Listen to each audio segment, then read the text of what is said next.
Number 10. Death Urge. Similar to how the DC Universe has the Black Flash acting as messenger of death, Marvel decided to dip their toes into that realm as well, and out came Death Urge, a wraith-like superhuman entity with the ability to fly at some ridiculous speeds, turn intangible, and of course, pull various weapons like spears and swords out of their body. When these weapons strike Death Urge's targets, they immediately die with a blackness spreading from the spot where the weapon struck and passed through the target's body. If the weapon happens to pass through someone other than Death Urge's target, that person only feels a numbing coldness but will not actually blacken or die. Death Urge's only targets are apparently only those who have craved death and oblivion to some degree, so I guess I better be on the lookout.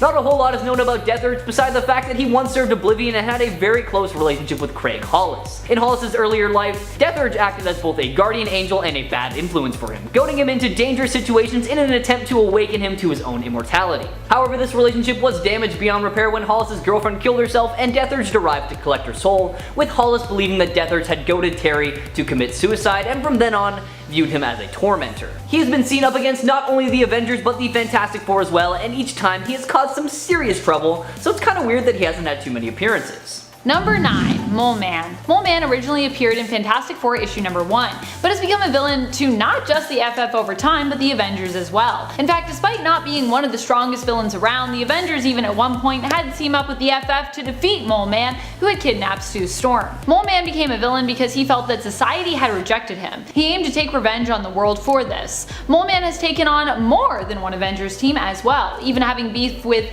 not officially sanctioned West Coast Avengers, believing the team had attacked his home of Subterranea located beneath Monster Island. He is also tangled with Tony Stark's Mighty Avengers as well. Number 8. Starstalker. Varanus aka Starstalker is a dragon-like alien monster from the planet Vormir.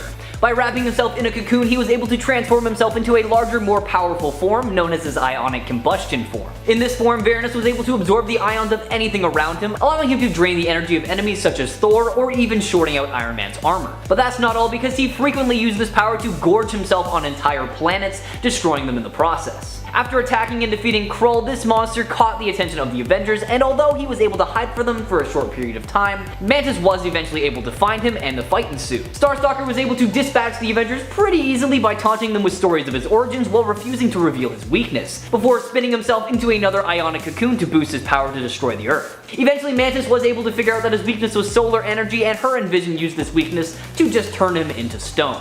In at number 7, Hybrid. Hybrid, as the name suggests, is a hybrid of 4 of the Life Foundation symbiotes known as Riot, Phage, Laser, and Agony, all of which were killed by Scream and merged into a single super powerful symbiote known as Hybrid. Much like Spider-Man and Venom, Hybrid has the ability to crawl on walls and sling webs. The scary thing with Hybrid is that it too can form bladed weapons with its hands. Combine that with the symbiote's ability to equip its host with fangs and claws, and you can be sure the Avengers would have their hands full. Hybrid's advanced camouflage abilities would certainly come in handy if this symbiote was looking to mimic the exact appearance of one of the Avengers. If Hybrid has to go up against Spider-Man, you can be sure Parker's webbing wouldn't stand a chance, as Hybrid's suit can absorb any chemical including Spidey's synthetic webbing. In at number 6, Carnage. The Avengers have dealt with their fair share of psychotic bad guys in the past, but we believe Carnage would truly put them to the test. Also known as Cletus Cassidy, the heroes would be up against one of the most notorious serial killers ever. During his prison stint at Rikers Island, Cletus would even brag about the dozen or more people that he's killed.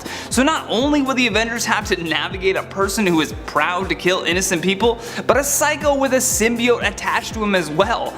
Although Cletus doesn't have the highest of intelligence, the symbiote suit feeds him superhuman abilities that only promote the lust for destruction that the serial killer already has. As Carnage, his strength is actually greater than both Venom and Spider-Man, plus he's even been able to hold his own against Deadpool. Coming in at number 5, we have the Black Panther vs. Wolverine. During a storyline in which the Phoenix Force, usually residing within Jean Grey, has chosen to take a new host, a tournament is fought for who should gain the honor. 2 of the combatants that are given a small amount of the Phoenix Force for their bout are Wolverine and Black Panther, both of whom are eager to battle one another to figure out which metal is stronger, Wolverine's adamantium skeleton or the vibranium vibranium of Wakanda. With both heroes even stronger and more violent than usual due to their Phoenix possession, this fight nearly threatened to burn up the entire Marvel universe. Coming in at number 4, we have the Hulk vs. Vision. During a battle with the Hulk, when Bruce Banner had lost control of the monster, the Vision attempted to use his density powers to make himself as strong and immovable as the Hulk, only to find the Hulk was able to grow past his own strength. To thwart this, the Vision had to phase into the Hulk himself, trying to forge a mental connection with the Green Beast and reach Bruce Banner within. The visuals of a superhero literally phasing into another are both honestly super cool looking, but it winds up taking both the Vision's mental attacks and the pleading of Betty Ross to finally snap the Hulk out of it and return Bruce Banner's mind to the surface. Coming in at number 3, we have Spider-Man vs. Wolverine, a battle so long overdue that Spider-Man vs. Wolverine is literally the name of the comic it appeared in. Following the murder of his friend Ned Leeds, Peter Parker is rescued from gangsters by Wolverine while in Europe, and forced to use a low-quality Spider-Man fan costume he buys from a store. Originally working as teammates, Spider-Man and Wolverine unfortunately come to blows as Spidey realizes that Wolverine intends to kill the villains they've been fighting, and has to take on the bloodlust-crazed mutant to prevent him from killing a woman named Charlie. Unfortunately, the woman winds up jumping in front of one of Spidey's fists herself, killing herself and traumatizing Peter in a very dark one-off that's probably best left in the 80s where it belongs. Coming in at number 2, we have Captain America vs. Iron Man in the MCU film Captain America: Civil War. While their fight in the comic books is an incredible spectacle all on its own, my personal favorite confrontation is how this movie deals with its final battle. Building us up with the expectation that Iron Man and Cap will have to team up to defeat an army of evil Winter Soldiers, a plot twist is thrown our way when the soldiers are revealed to be dead, and Baron Zemo reveals the reason he led the heroes out all this way was to show that Bucky Barnes killed Tony Stark's parents. Unable to accept that Cap never told him, Tony attacks Steve Rogers, and the two have a climactic battle that their friendship never really recovered from until the events of Avengers Endgame. And finally, coming in at our top spot, we have Thor vs. Iron Man following the events of the Civil War comic book series. Tony Stark has made a lot of iffy choices in the comics, but few have been as disastrous as his attempt at a Thor clone. Intended to be a powerful deterrent against Cap's team during Civil War, this clone called Ragnarok quickly went out of control and caused the deaths of several heroes. Whenever the true Thor returned, he was furious at what Tony had done with his genetic code and fried every system in the suit of Iron Man armor, leaving Tony to walk back to Avengers HQ humiliated and defeated with one of the most decisive superhero smackdowns in comic book history. Kicking off the list at number 10, we have Mojo. I'll start this list off with a rather fun one. Not that any villain isn't fun, but when Mojo's involved, it always gets a little too weird in some way. He made his first debut in Longshot issue 3. Mojo is known for using Earth as forms of TV entertainment for the universe. So we're all actors. I'm in your screen right now. I'm actually part of Mojo's universe. I'm not even real. And his power increases the more viewers that he gets for this interdimensional TV show. So if you subscribe and like this video, maybe I'll get more powerful too, who knows? He's part of a race called the Spineless Beings. They're from a planet called Mojo World, of course, inside a pocket dimension called the Mojoverse. So it's all about him, we get it. He messes with the Avengers in a pretty dramatic way as well, especially in Avengers Annual 1. The Avengers of the Supernatural. Wow, there is a title right there. So in this issue, Mojo abducted the Avengers and created another supernatural version of the team. And if that wasn't weird enough, he made them participate in this reality show called Martian Transylvania Superhero Mutant Monster Hunter High School, which is just a mouthful. Basically, the mutants of the Unity Division were goths, the others were football players and cheerleaders, and the Avengers of the Supernatural were nerds. So he likes to play it weird. And before we continue on with this list of Avengers villains, guys, if you want to go ahead and give us more power by giving us a like down there, and if you haven't subscribed already, you might as well click that, and then you can see all our videos pop up. We do all the work for you. We'll just show up in your phone. Number 9, the Leader. Samuel Stearns, aka the Leader, made his first debut in Tales to Astonish issue 62. He was working one night at a chemical research plant, and when he was moving canisters of waste material, one of the canisters broke open,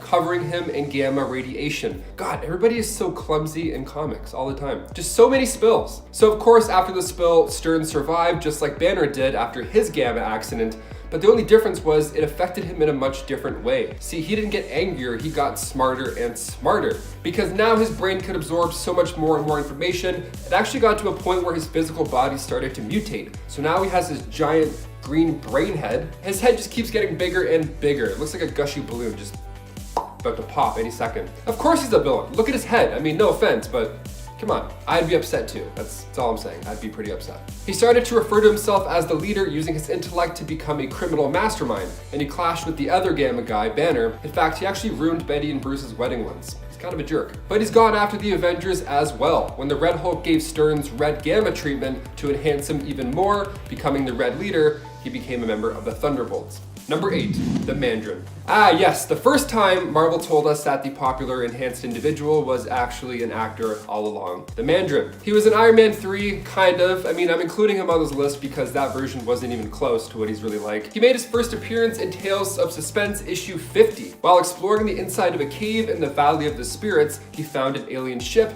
and a passenger still in there as well, named Axon Carr. But while he was there, he also saw 10 rings, these powerful rings, each representing a new power. So he took them, you know, because he's a villain. Then after finishing off the alien pilot, he began to study these rings and he began mastering them as well. So if he wears them all at once, his mind will be reached by the spirits trapped within the rings. Yeah, he's a pretty sick villain. And then in Iron Man 3, his name's Trevor and he just like crushes beer.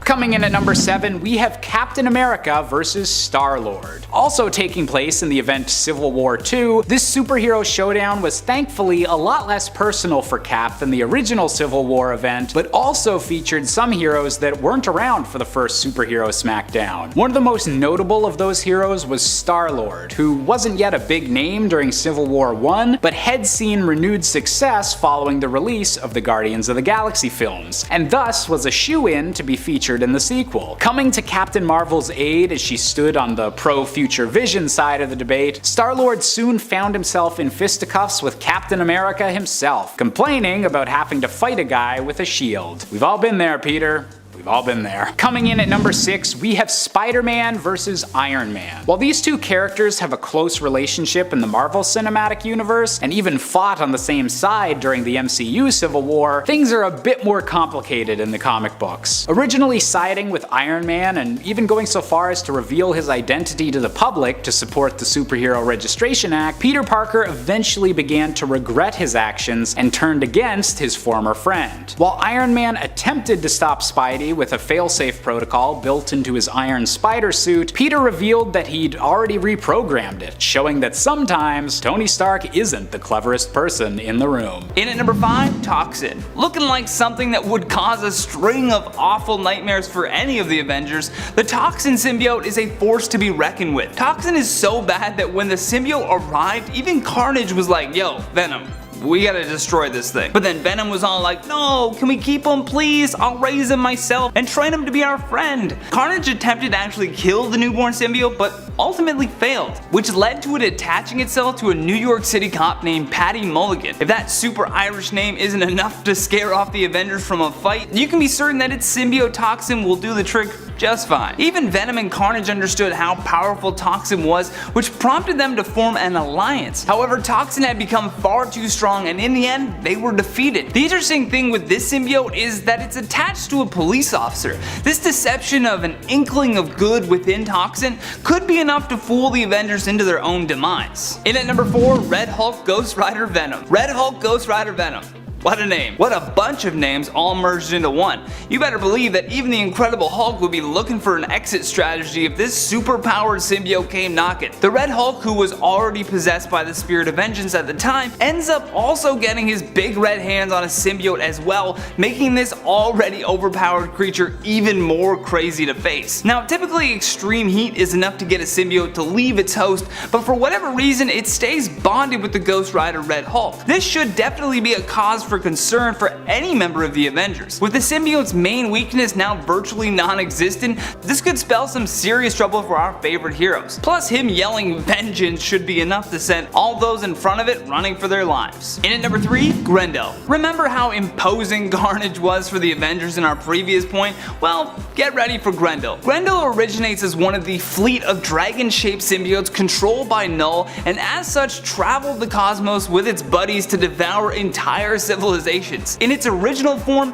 it was trapped in a glacier by Thor, but pieces of the beast had already fallen to Earth and bonded with human hosts. After a lot of back and forth with the Grendel symbiote, it ultimately bonded with Carnage, creating this all-new bloodthirsty predator with a goal of being the one to resurrect Null to restore chaos in the world. When Carnage used the Grendel symbiote to free Null, he was instructed to consume the codexes of all the other symbiotes, which led to Grendel becoming the symbiote complete. The scary thing with Grendel is his ability to infect people and animals to do his bidding, even sending them out on missions as we saw him do in Web of Venom Unleashed #1. In at number 2, ZZXZ. To get a real understanding of how terrifying ZZXZ is, we should look no further than a quote by the Oracle who said, "My lord, it is a monstrosity, it feeds on people, it consumes their brains." That description is dead on to what exactly this strong symbiote is capable of doing. It's far more unique than the rest of the symbiotes in that it feeds off of its host's brains like a zombie rather than its adrenaline. However, much like the other symbiotes, ZZXZ can mimic any type of clothing or surrounding, making it that much easier to go unnoticed as it feeds from the brains of the Avengers. Lastly, on our number 1 spot, Null. Of all the symbiotes, Null is by far the strongest and also one of the biggest threats for the Avengers if it ever came down to it. Null is an ancient malevolent deity who predates the universe itself, so yeah, we think he can destroy the Avengers, no problemo. Upon the creation of the universe by the Celestials, Null woke up and crafted a sword of living darkness, aka the All Black. He didn't wait long to use it either, quickly decapitating one of the Celestials, causing him to be cast back into the void. I mean, he literally gave life to all of the symbiotes that we've mentioned, and all of which would happily do Null's bidding if given the opportunity. As a primordial god of darkness, Null not only has superhuman attributes, but powers that far exceed any human and even some of the greatest deities. In at number 10, Spider-Man. Nothing would be easier for a symbiote to defeat the Avengers than from within. If a symbiote got a hold of Peter Parker just like it's done before, you can be sure that it would take the team by surprise. Most of the Avengers don't really pay attention to Spidey and probably wouldn't notice his shift from boy next door to moody teenager. With the knowledge of his teammates though, and the evil of a symbiote infused with him, Spider-Man would put up a valiant fight against the Avengers. When we first saw Spider-Man donning the Venom symbiote in the original Secret Wars series, we never really got a taste of its full potential. Although judging by how jacked he looks in this, we're assuming he would be quite the double agent. In at number 9, Mayhem. This symbiote is an interesting one to say the least. When May Parker was born, sneaky Norman Osborn cloned her and altered the clone's genetic coding to make her the first ever human symbiote hybrid. Now, if Mayhem were trying to sneak into the Avengers headquarters, she could possibly mask her appearance to look like Peter's daughter. This hypothetical would be in the future, of course, but regardless, if Mayhem found a way to deceive the Avengers, she could slowly take them all out without breaking a sweat. Even if she were to face them head on, Mayhem would be a formidable opponent. She possesses all of the same powers as May Parker does, which includes super strength, speed, agility, and even the spider sense. Additionally though, due to her symbiote attachment, she can form weapons with her hands and shoot out these nasty tendrils from her body. In at number 8, Venom 2099. Also known as Cronstone, Venom 2099 is the half-brother of Miguel O'Hara, so you can imagine the power that this Venom symbiote would have. Kron's whole game is bullying and taking enjoyment of other people in pain. Kron has all the same powers of Spider-Man, so Parker would be an easy match, especially considering Venom 2099's powers and abilities are greatly enhanced from that of Peter's. He's even been able to heal himself from what should be fatal wounds. His skin is completely malleable to the point where he could just slink out of the room like water down a drain pipe. Good luck trying to catch that, Thor. Plus, if Scott Lang was in his tiny mode, he'd drown in Venom's own body. Number 7, Red Ghost. The Red Ghost is also a Fantastic Four villain as well. He is a Russian communist who is known for his mad science. He studied and sought to recreate the mutating effects of the cosmic rays, which were responsible for giving the Fantastic Four their powers. As such, Ivan Kragoff built a ceramic ship and went up into space with a team of apes. He and his apes gained powers. Ivan himself gained the ability to appear intangible, hence his name as the Red Ghost. Because, you know, he's a communist and he can be see-through. And he also became the leader of the Super Apes, because they also got powers. Later on, he would team up with Mole Man and ended up fighting the Avengers while they attempted to rescue their kidnapped teammate Giant Man from Mole Man's clutches. He was also thwarted by the Avengers later on when he attempted to rob a bank randomly with his team of Super Apes. Number 6, Cyclop. No, not Cyclops, Cyclop. Also known as One Eye for, well, obvious reasons, Cyclops was a member of an ancient insect alien race that worshipped the Dark Gods, and because of this, Cyclops was eventually chosen by the Dark Gods to find a power source for them in exchange for his race getting to conquer Earth. He was quickly able to capture the Hulk, however the other members of the Avengers were able to defeat him relatively easily, and this resulted in Cyclops losing the Hulk. Deemed as incompetent, the Dark Gods abandoned him as their agent, and he was dumped into the microverse by them, with no way to return to his original size or home world. Still wanting to impress the Dark Gods in any possible way, he devised and executed a plan that turned him into the god of the microverse. He was confronted by the Hulk and Jarella, but managed to hypnotize and enslave the Hulk. However, that didn't last for too long, so out of desperation, Cyclops just accidentally annihilated himself with one of his devices. Poor little evil guy. Number 5.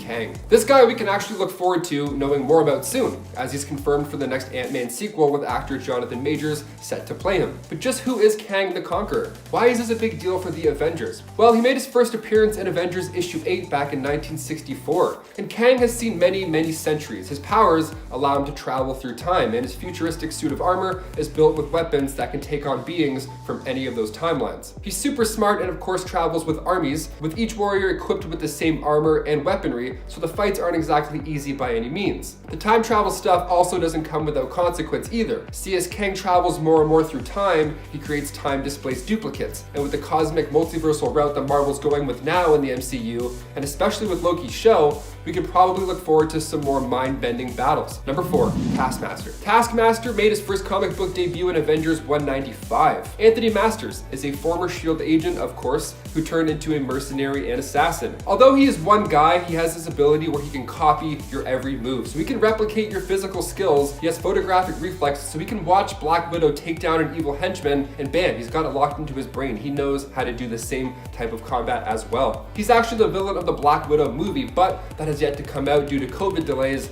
so the general public doesn't really know how cool this guy is yet. He became a teacher based out of the Taskmaster's Academy to train villains and agents, one of those agents being US agent John Walker, who is currently turning heads for all the wrong reasons in Falcon and the Winter Soldier. Now in the comics, it was actually Taskmaster who taught Walker how to throw Cap's shield so well. In Avengers issue 196, he was able to capture Yellow Jacket, the Wasp, and Ant-Man, and then when the rest of the team showed up, he took them on as well, only being defeated because he could not predict the movements of the robot Jocasta. Otherwise, it's a tough battle, this one for sure. Number 3, Mephisto. While on the topic of characters that we wanted to see in the MCU, I of course gotta talk about the devil himself. He made his first appearance as a serpent in Bible Tales for Young Folk issue 1, but he made his first full appearance as Mephisto in Silver Surfer issue 3. I don't think I have to explain too much about this guy or why he's a threat. I mean, he's Satan. He's the literal devil of the Marvel Universe. He lives comfortably in hell with lesser demons that serve him. The reason we thought we were gonna get Mephisto in WandaVision goes back to something he did in the comics, which was kind of a big deal. The comic was Avengers West Coast Volume 2, issue 52. We find out the truth behind Scarlet Witch's children, Billy and Tommy, who were in WandaVision. Now it turns out the 5 pieces of Pandemonium's soul were actually Mephisto. So Mephisto tricked Pandemonium and gathered beings possessing the appropriate fragments, and 2 of those 5 fragments just happened to be children of the Scarlet Witch and the Vision. So when Pandemonium arrived, he took the kids, which in turn gave Mephisto full strength, and this left Scarlet Witch having a breakdown. Mephisto's awesome. His deals are always crazy. Like after the comic Civil War, when everybody knew Spider-Man's identity, Spider-Man had to make a deal with Mephisto in order to save Aunt May because she got shot because he revealed his name to the public. So he's pretty wild. That's just one of many horrible deals. Number 2, MODOK. Making its first appearance in Tales of Suspense issue 93, MODOK was created by Dr. George Tarleton. He had worked with the team recently to create the Cosmic Cube, but the scientist supreme, Lyle Getz, figured the next logical step was figuring out a way to understand the powers inside said cube. So enter Project MODOK. Spelt with a C at the end, not a K, that's important. So MODOK stood for Mental Organism Designed Only for Computing. Sounds like the perfect tool to analyze and probe this cosmic cube. So they grabbed that scientist George that I mentioned and altered him into this big-headed supercomputer. With a brain too big for his body, they had to give him a hover chair, which is referred to as the Doomsday Chair.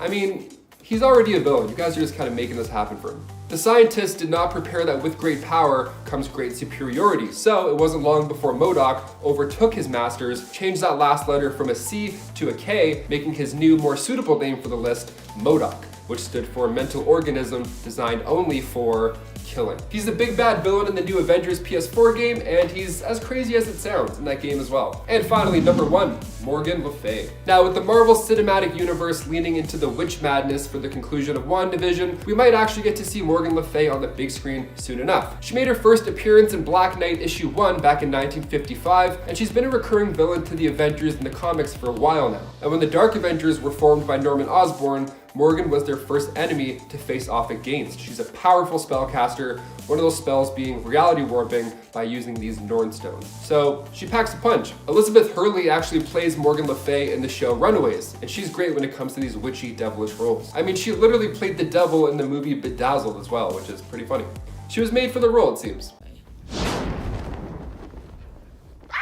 Coming in at number 10, we have Ultimate Captain America versus Ultimate Giant Man. Now, the Ultimate Universe is well known for being a bit edgier and darker than the regular Marvel Universe, and no two characters better represent this than its versions of Steve Rogers and Hank Pym, with Steve being a much more violent soldier and Hank being a self-loathing domestic abuser. Following an incident in which he set his ants upon his own wife, Steve Rogers confronted Hank Pym inside a bar against the orders of his superiors and demanded Hank change size and fight him. The resulting brawl destroys half of a city block, but ends with Steve still being able to knock Hank unconscious, showing that in this case, size definitely isn't everything. Coming in at number 9, we have Hawkeye versus the Incredible Hulk. While most battles with the Hulk turn into massive city-spanning brawls, this hero versus hero encounter is more tragic than anything else. During the event known as Civil War II, the Avengers receive a vision from the future that appears to show the Hulk killing most of his teammates. Given that Bruce Banner hasn't turned into the creature for at least a year by this point, the other Avengers are obviously concerned. Unfortunately, they barely have a chance to debate with Bruce before Hawkeye has shot a fatal arrow, killing Bruce instantly. And while it would later be revealed that Bruce had asked Hawkeye to do this to prevent him from hurting anyone else, and that Bruce would also eventually be resurrected by his own gamma mutation, it still was a tremendously dramatic and intense moment in an event filled with dramatic and intense moments. Coming in at number 8, we're taking a detour into the Marvel Cinematic Universe with Thor vs. Hulk from the third Thor film, Thor Ragnarok. After being stranded on the mysterious planet of Sakaar, Thor is originally overjoyed to see his friend from work, Bruce Banner. Unfortunately, the Hulk has fully embraced his new role as a Sakaarian gladiator, fighting under the Grandmaster, and Thor has to battle with his former ally for the amusement of the crowd. This fight scene is one of the funnest in the entire MCU, and has delighted fans ever since it was first shown off in the very first Ragnarok trailer, giving us multiple callbacks to other films and giving us a delightful new status quo for Thor and the Hulk. Number 7, Grim Reaper. This next one we thought we were going to see in WandaVision, but we thought wrong. We thought maybe if it wasn't Mephisto, it's probably Grim Reaper, but we were wrong on both. The Grim Reaper did not show up, but his silhouette did for a hot second, maybe. Eric Williams made his debut back in Avengers issue 52. He's the brother of Simon Williams, aka Wonder Man. He was considered a black sheep of the family, and when he was younger, he accidentally burnt down his house after, you guessed it, being clumsy with chemicals. The usual. So his brother felt responsible for not stopping him or being there for him when watching him. So after that, he began to watch him closely, a little bit too close, because Eric then became rebellious because of the supervision, and then soon he ended up with the Magia in Las Vegas while his brother stayed and took over the family business. So with the business failing, no thanks to Stark being the top dog in innovation, he turns to his brother for some mob help to get things going again. So Simon embezzled money with Eric, but Simon got caught and thrown into the slammer, went thrown right into jail. So Baron Zemo approached him, asked for help to take out the Avengers, and revenge on Stark was included, so he was like, sure, this sounds like a pretty sweet gig. So then he got turned into Wonder Man, but he ended up saving the Avengers from Zemo's trap. He went good guy. But his brother, Eric, he heard of Simon's untimely departure, so he got angry and felt tremendous guilt after this. So he contacted the Tinkerer, who gave him a scythe. Then he took on the name of Grim Reaper, and voila, we now have a pretty badass villain. Number 6, Enchantress, aka Amora. She made her first debut in Journey into Mystery issue 103, and she has a love-hate relationship with Thor. And I'm not gonna lie, she's got a pretty sweet gig. She's got multiple mansions throughout the 9 realms, and she can make gold and diamonds with her tears. So even if she gets stood up on prom, she's gonna cry a few diamonds, and then she has more bling for the next date. So it's a win-win. She's really good at seducing people as well, like Scourge, for example. She would seduce him into helping her with her evil plans. But Amora wouldn't follow through with her side of the deal. She would just play hard to get, and she would mess with his mind and his heart. Now in the comics, she was sent by Odin to take out Jane Foster, but when she tried to attack Jane, of course, her love Thor intervened, and that's when she was banished to Earth by Odin. And then her next logical step as a villain is to join the Masters of Evil and get in line for taking down Thor or any of his annoying super teammates. Her tool is seduction, just one kiss, and that's all it takes to make you fall under her control. She doesn't have too much experience with hand-to-hand combat because she doesn't really need it. She just gets other dudes to fight her battles for her. What a boss. Number 5. Triune Understanding. The Triune Understanding was an organization led by Jonathan Tremont. It was originally believed to be an organization focused on maximizing human potential, although it was later revealed to have more sinister motives. Tremont specifically used the organization and its resources to create a smear campaign to be used against the Avengers. He claimed the Avengers were intolerant of various religions and races. He also used his villainous brothers Lord Templar and Pagan in an attack against the Avengers, in which he then blamed the superhero team for all the destruction that the battle had caused. The crazy thing is, although this organization is not one of the well-known Avengers adversaries, the Triune Understanding still succeeded in getting both Thor and Captain America to leave the team for a time. Number 4. Sons of the Serpent. Now over the years there have been a total of 7 iterations of the Sons of the Serpent, so let's make our way through all of them, shall we? This group was initially formed by General Chen, and let's just say they were all about doing some pretty awful things against non-natives of their country. The original group was disbanded by S.H.I.E.L.D. and the Avengers after they unmasked General Chen as their leader. And then the second group didn't show up until a little bit while later, but they were also quickly defeated and disbanded by the Avengers and Black Panther. Financed by J.C. Pennyworth, the third iteration was all about destroying buildings in Harlem, but the Defenders had no trouble stopping them. Head over to LA after and you'd find the fourth iteration selling drugs and weapons under the leadership of the Hate Monger. Thankfully, War Machine shut them down for good and cut off all of their suppliers as well. The fifth iteration was super into magic and mysticism and led by Serpent Man himself, however it's actually unknown if they were ever stopped, so honestly they could be practicing to this very day. The six Sons of the Serpent controlled New York's justice system for a period of time, and they would have been a much bigger threat had they not been stopped by Daredevil. And then finally, the seventh iteration of the team went back to their roots and were patrolling the American border, not letting anyone into the country unless they were a citizen. Not only that though, they were also sending some of these immigrants to Carl Malice as test subjects. Thankfully though, Captain America caught wind of this and their villainous ways were put to an end.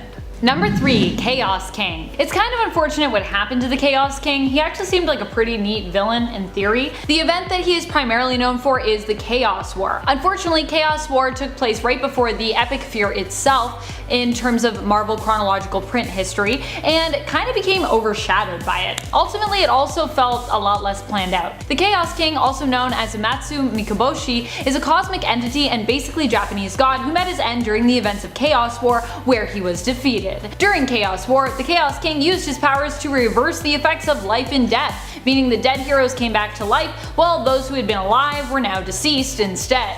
As a Japanese kami, he has godlike powers, making him insanely durable and strong, while also having supernatural abilities as well. The Chaos King's powers were more dark in origin though, when it came to their magic type. Number 2. The Circus of Crime. Now much like the Sons of the Serpent, the Circus of Crime has gone through many iterations, but let's just focus on the modern eras this time. Currently composed of the Ringmaster aka Maynard Tybalt, Bruto the Strongman, Clown, Tina the Fat Lady, and the Fire Eater, the Circus of Crime is kind of exactly what you'd expect after hearing their name. A circus that does crime. They followed a general formula while committing their crimes. They would give a performance before a large audience, then at some point, the Ringmaster would use the powerful mind control device concealed in his hat to put the audience into a trance. The circus members would then rob the audience, who wouldn't remember anything about the thefts when the Ringmaster released them from the trance, and then the performance would just continue. They clashed with superheroes on a pretty regular basis, the most notable being the Hulk, Spider-Man, and of course the Avengers. Funnily enough though, one time Matt Murdock himself offered to defend them in court after having helped defeat them alongside Spider-Man. Crazy. Number 1. Wrecking Crew. The Wrecking Crew is a villainous entourage who appear as blue-collar sort of construction workers. In reality, they are Dirk Garthwaite, who was originally Wrecker, and his team comprised of Thunderbell, aka Elliot Franklin, previously a physicist, Bulldozer, previously a military sergeant known as Henry Camp, Pile Driver, aka Brian Kaluski, who used to be a farmer. They received their powers when they all came into contact with the crowbar as it was struck by some kind of magical lightning. They have have attempted to take hold of the Avengers mansion on more than one occasion, teaming up with the Masters of Evil during one of their attempts and kidnapping Misty Knight and using her to control Iron Fist another time. They are usually handily defeated by the Avengers when they go up against the team, however. It seems that magical construction equipment and mystical abilities, which are tied to that equipment, is not really enough to defeat the Avengers, I guess.